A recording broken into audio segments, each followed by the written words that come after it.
지난 시간에 헤스본이라고 하는 왕 시온과 오늘 말씀에 등장하는 이 바산 왕 옥 두 왕을 아모리 왕이라고 부릅니다. 근데 이 두 왕을 하나님은 점령하라고 말씀하셨는데, 우리가 지난 시간에 헤스본이라고 하는 지역 또는 헤스본의 그 강을 살펴보면서 그 지역을 점령하기가 참 어렵겠다라는 말씀을 드렸어요.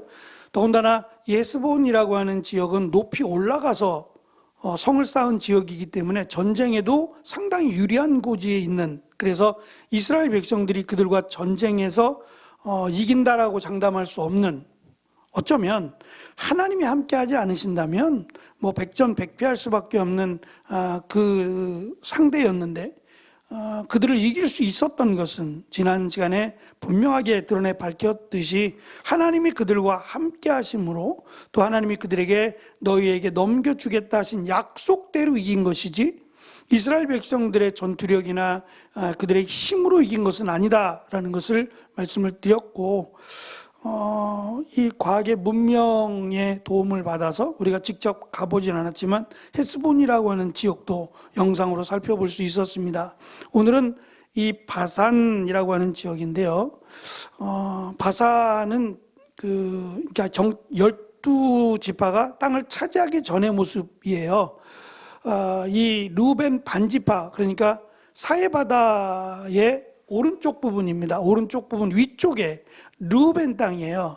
르우벤, 그러니까 동쪽이니까 르우벤 반지파가 차지한 그 땅을 지금 바산이라고 써 있는데, 제가 조금 확대를 했어요.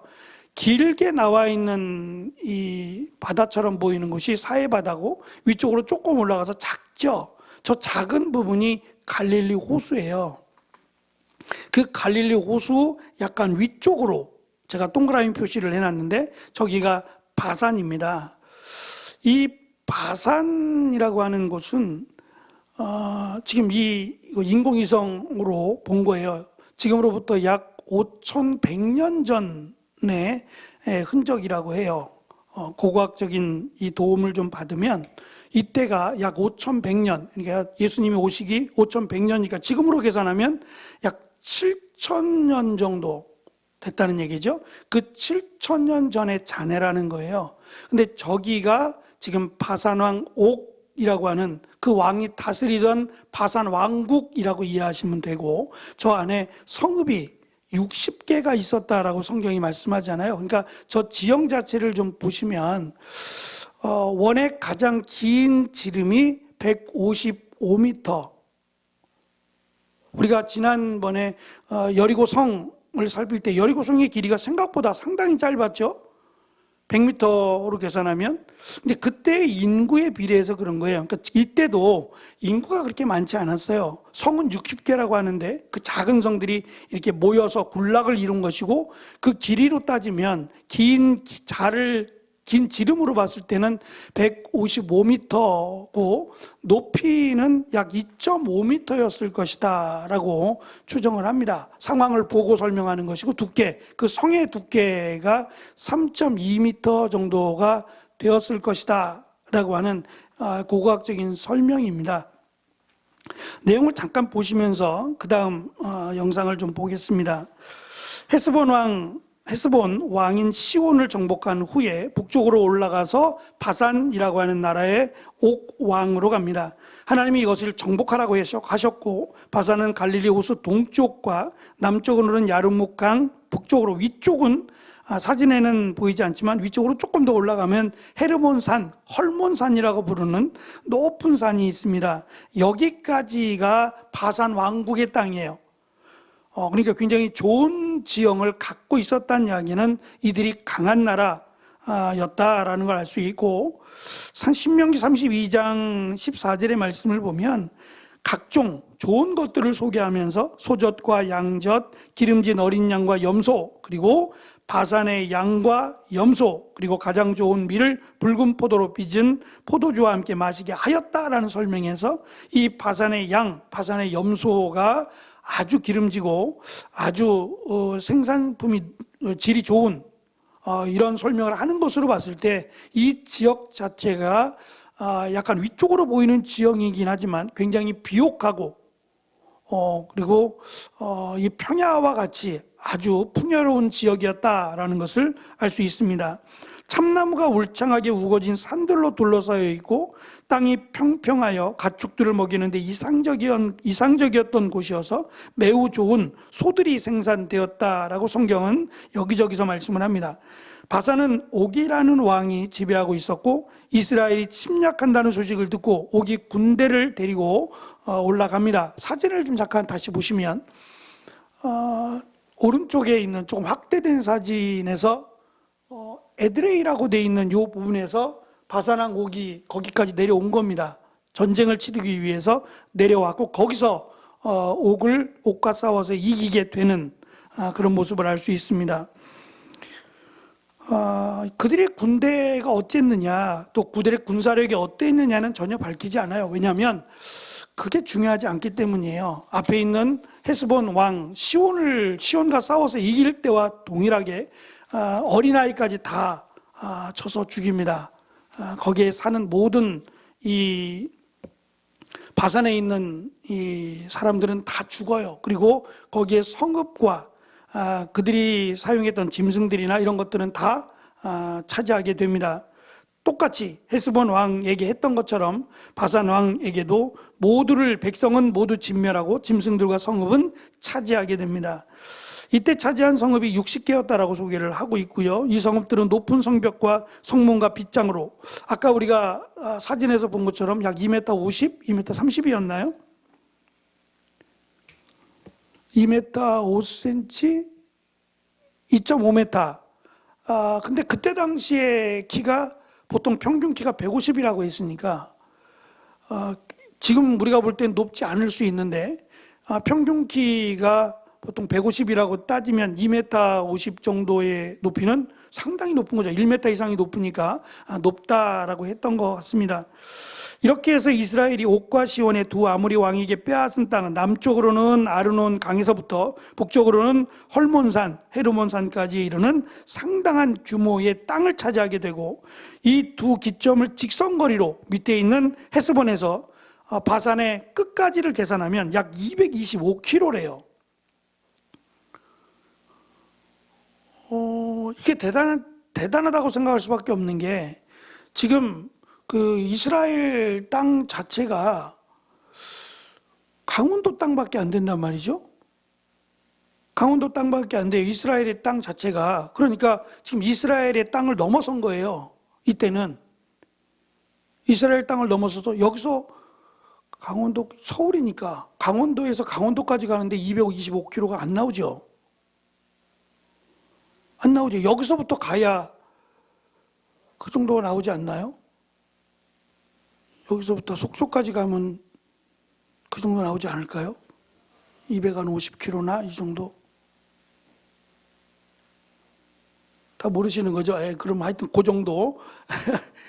그렇게 따지면 강원도에 이 끝에서 저 끝으로 이렇게 잡았을 때 225km는 안 나온다는 거예요. 그러니까 지금 이스라엘 땅보다 훨씬 더 넓은 영역을 차지했었다라는 거 볼 수 있고, 특히 이들이 지금 두 나라밖에 안 되는 나라고 잘 알려지지 않은 모압과 암몬, 에돔에 비하면 잘 알려지지 않은 나라임에도 불구하고 그들의 힘이 이때 당시에는 굉장히 강했다라는 것을 알 수 있습니다. 또 다른 정보는 맨 마지막에 가면 더 나옵니다. 9절부터 11절은 우리에게 새로운 정보를 하나 알려주는데, 시돈 사람들은 헐몬산, 헤르몬산을 시돈산이라고 불렀고 아모리 사람들은 스닐이라고 불렀다라고 하는 정보인데요, 헤르몬이라고 하는 이름이 아마도 이스라엘이 새로 붙인 이름이 아니겠느냐라고 하는 설명입니다. 11절은 르바임 족속 중 유일하게 살아있던 자가 바산왕 옥이라고 하는 점을 알려주므로 다른 르바임족들은 다 죽었다라는 것을 알 수 있고요. 10절에서는 르바임이 에밈으로 아낙 자손으로 삼순밈으로 불려져요. 르바임 사람들의 족속들이 이렇게 세 개로 불려지는데 이들은 다 거인들입니다. 4페이지로 먼저 갈게요. 4페이지로 넘어가 보시면 맨 마지막 절, 우리가 읽은 13절의 내용인데 갑자기 이 바산왕 옥이 사용하던 3페이지 맨 밑에 단입니다. 침대 이야기를 하면서 그 침대가 쇠로 됐다, 쇠로 만들어진 거다라고 하는 설명이에요. 그러니까 흔하지 않다는 얘기죠. 이때가 아마 청동기 시대였기 때문에 철이 귀한 때거든요. 귀한 것을 내가 갖고 있다라고 하는 자랑거리이기도 하고, 또 한 가지는 이 길이가 규빗이고 너비가 4규빗에 달한다라는 설명인데, 한 규빗이 45에서 50cm 정도 해요. 그래서 아까 우리가 본 이 화면에서 지금 설명이 있나요? 여기? 네, 밑에 보시면 바사왕 옥이 썼던 침대에 대한 길이와 너비가 지금 소개되고 있죠. 보시면 길이가 4.8m, 그 침대의 길이가요 4.8m, 너비가 2.13m라고 소개를 해요. 4.8m. 그러면 이게 도대체 얼마나 큰 거예요? 4.8m라는 얘기는 얼마나 거인이라는 얘기죠? 2m만 해도 참 징그러울 정도인데, 그죠? 2m 정도 되면은 농구 선수나 배구 선수로 봐야 되잖아요. 막 버스를 타면 키가 닿아서 고개를 숙여야 될 정도의 키인데 2m만 해도, 조금 넓게 침대를 쓴다고 해도 3m가 넘는다는 얘기잖아요. 그러면 이건 뭐 거의 괴물인데요. 1.5m, 우리 예를 들면 우리 보통 키가 150이라고 하면 1m 50 정도가 보통 키였다고 하면 거의 2배잖아요. 3m라고만 잡아도 거의 2배면 이건 뭐 그냥 보기만 해도 기가 죽을 만큼의 크기죠. 이걸 일부러 지금 이야기하는 거예요. 이런 사람들이다라는 거를 지금 소개하고 있는 거예요. 바사왕 옥만이 아니라 이가 특별히 클 수도 있어요. 왕이니까. 대표적으로 우리가 사울을 왕으로 택할 때 그 기준들이 있잖아요. 잘생겼다, 키가 남들보다 이 머리 하나가 더 크다, 이런 설명들이 왕이 될 자격을 설명하는 요건 중에 하나거든요. 그렇게 보면 바사왕 옥은 다른 이 바산의 백성들보다 크다라고 볼 수 있어요. 아무리 커도 그렇죠. 1m 이상 크겠어요? 그럼 보통 사람도 거의 3m 정도가 된다라는 이야기는 이들이 거인들이에요. 키만 크냐? 그렇지 않겠죠. 이들이 쌓은 성읍이나 또 이 견고함들을 살펴보면 이들의 그 힘이나 이들의 키가 이러니까 가능하다라는 것을 입증해 준다는 거예요. 다시 말하면 이스라엘은 도무지 이길 가능성이 없다는 이야기를 지금 하자는 거예요. 물론 성경에서 저도 궁금합니다만 어떻게 이겼는지가 궁금해요. 사실은 이렇게 큰 사람들, 거의 3m 가까이 되는 이런 사람들과 싸워서 어떻게 이겼는지 궁금하긴 해요. 근데 또 우리가 궁금한 것보다 너무 싱겁게, 지난번에 잠깐 말씀드린 것처럼 왕벌을 하나님이 보내가지고 왕벌 때문에 도망가는, 그럴 수도 있잖아요. 얼마든지 하나님은 행하실 수 있으니까 우리가 기대하는 것만큼 또는 그 이상의 어떠한 일이 있었는지는 밝히지 않지만 분명한 것은 그들을 전멸시켰다라고 하는 것이 분명합니다. 그리고 그 중심에는 이스라엘 백성들이 이길 수 있었던 것은 하나님이 함께 하셨기 때문이다라고 하는 것을 지금 계속해서 강조하고자 이 말씀을 하고 있는 겁니다. 그래서 이스라엘에 대해서는 별로 할 말이 없어요. 헤스본과 싸워서 이길 때도, 바산과 싸워서 이길 때도 이스라엘 백성들의 믿음을 자랑할 만하고, 이스라엘 백성들이 하나님 말씀에 순종했느냐, 이런 부분은 전혀 자랑할 만한 게 없어요.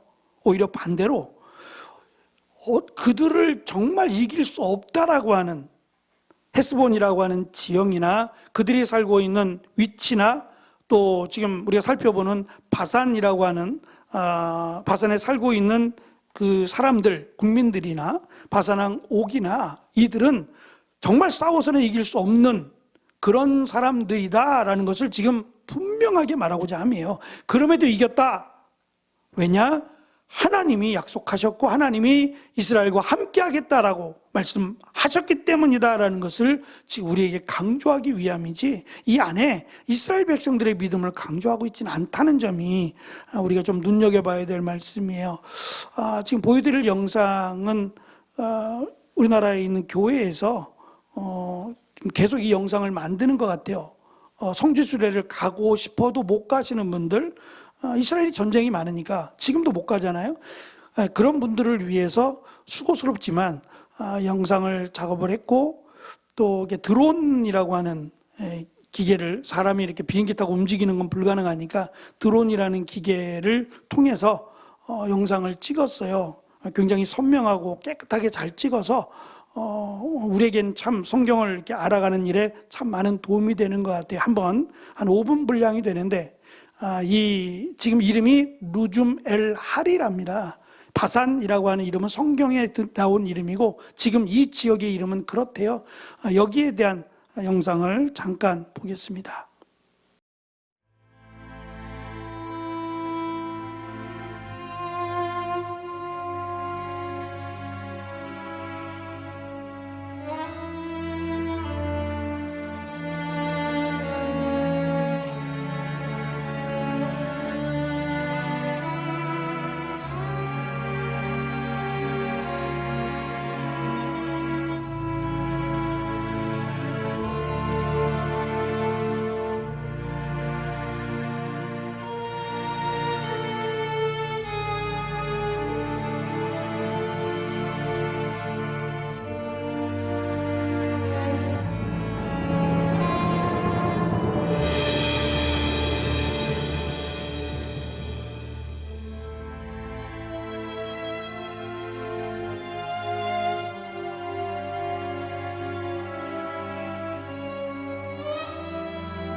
네, 하여튼 뭐 가볼 수 없는 지형인데 이렇게 볼 수 있어서 다행이라고 생각합니다. 3페이지를 잠깐 보시면 중간에 두 번째 단락에 르바임은 아까 말씀드린 에밈, 아낙, 자손, 그 삼순밈이로도 불리는 거인들 지역이고요.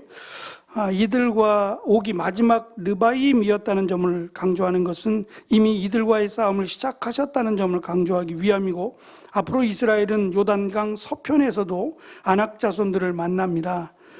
그러나 지금 이 바산 지역에 살고 있는 바산왕 옥을 중심으로 한 이들이 거인들이었다라는 점은 앞으로 만나게 될 이 아낙 자손들과도 충분히 이긴다, 두려워하지 말라라는 것을 미리 알려주는 그런 내용이기도 합니다.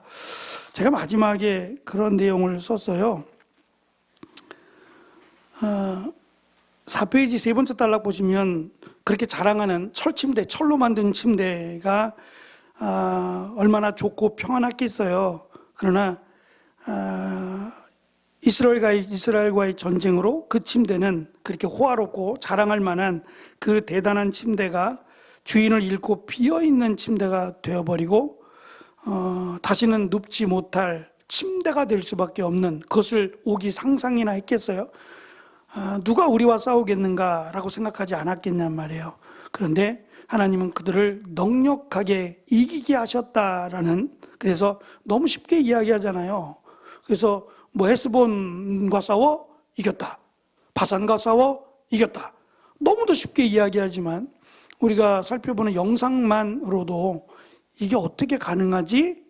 하나님이 있으니까 가능하지라고 결론을 내릴 수밖에 없는, 그것을 통해서 하나님이 함께 하신다면 이라고 하는 귀한 은혜를 우리에게 남겨주고 있습니다. 맨 마지막에 있는 것처럼 이스라엘이 하나님을 믿고 따르는 한 바산왕 옥이 가장 아끼던 귀중품도 전리품에 불과하다라고 하는 것이요. 그러니까 하나님이 곧 이스라엘의 하나님이 되시면 이스라엘은 주변에 있는 뭐 강대국이 되었든지 누가 되었든지 두려워할 이유가 없다. 그러나 하나님을 버리게 되면, 하나님을 배반하게 되면 하찮게 보이는, 그 중에 대표적인 성이 그 아이성이잖아요. 자기들도 자신할 만한, 그렇게 정말 별것 아닌 것처럼 보이는 아이성과의 싸움에서도 대피할 수밖에 없다라는 것을 성경은 우리에게 가르쳐 줍니다. 우리가 하나님을 믿는다는 것, 하나님을 어떻게 믿느냐가 사실은 중요하겠죠. 그 하나님을 정말 여호와 하나님으로 믿는다면 그 하나님께서 이렇게 이스라엘을 승리케 하신 그 하나님께서 왜 우리에게 함께하지 않으실 것이며 왜 우리를 인도하지 않으시겠습니까? 그 믿음으로 우리가 당당하게 또 살아가고 나아가는 귀한 은혜가 있기를 축원합니다. 기도하겠습니다.